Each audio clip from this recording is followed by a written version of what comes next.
Hey everybody, Nick Espinosa, your Chief Security Fanatic here, and today I have a simple equation for you, and that is smartphone addiction plus a pandemic equals nothing really good. And here's what's going on. This is coming from Study Finds, and you might be thinking, well, duh, Nick, thank you, Captain Obvious, for all of this.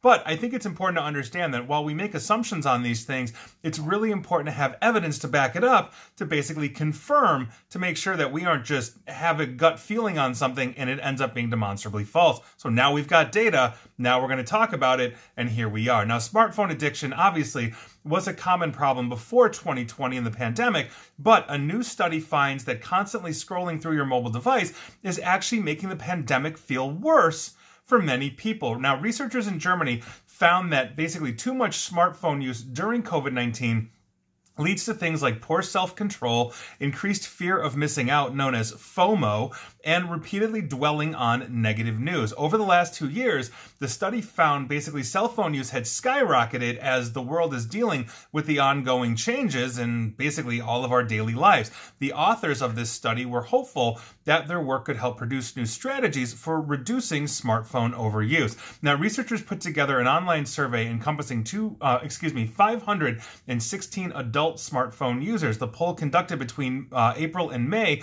of this year asked about their typical smartphone habits, as well as questions on self-control, FOMO, and obviously how oftentimes they think negatively as well. The results show that all three factors have a direct connection with the greater severity of problematic smartphone use.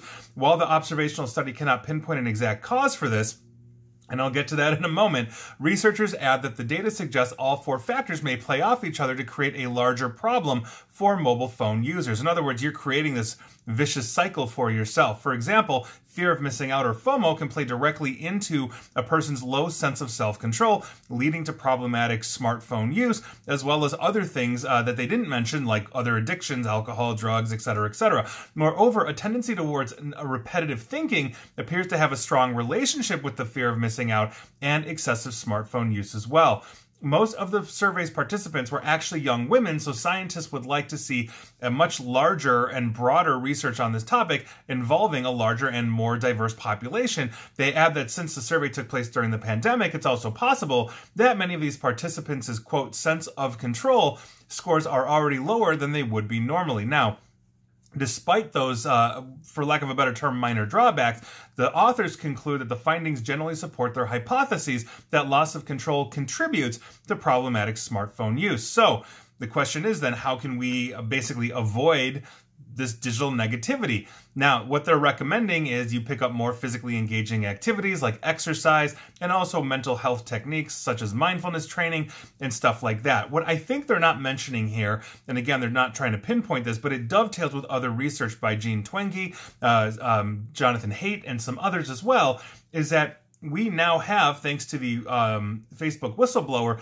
an understanding that that negative side of Facebook is continuously exacerbated, it's continuously expanded because it was more profitable for Facebook, which leads directly into this report, meaning if Facebook is already shoving negative news by default in front of you more than it is good or positive news, you're going to basically get into that cycle. Now, when you are also dealing with a pandemic, your lockdowns, your life is not quite the same as it was in 2019 as it is here at the end of 2020, and you're seeing nothing but negative news, then the loss of self-control, I think, makes a lot of sense, meaning you're going to act more impulsively, or you're going to do things that are outside of the norm because, well, why not? Here it is, the world sucks, we're all going to die, whatever that negative logic is. And so this is obviously a very serious problem.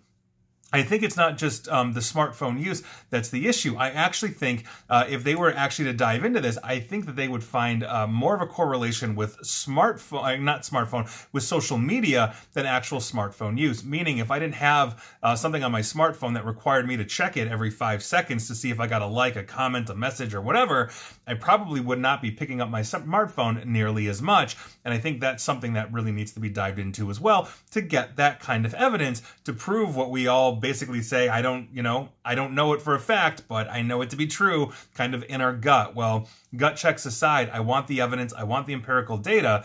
This starts to show us, yes, here we are. We are in this control loss, fear of missing out, negativity cycle as we are using our smartphones, and that's something that has to change. And it starts with us recognizing that we have that problem. That is the first road to recovery, for lack of a better term.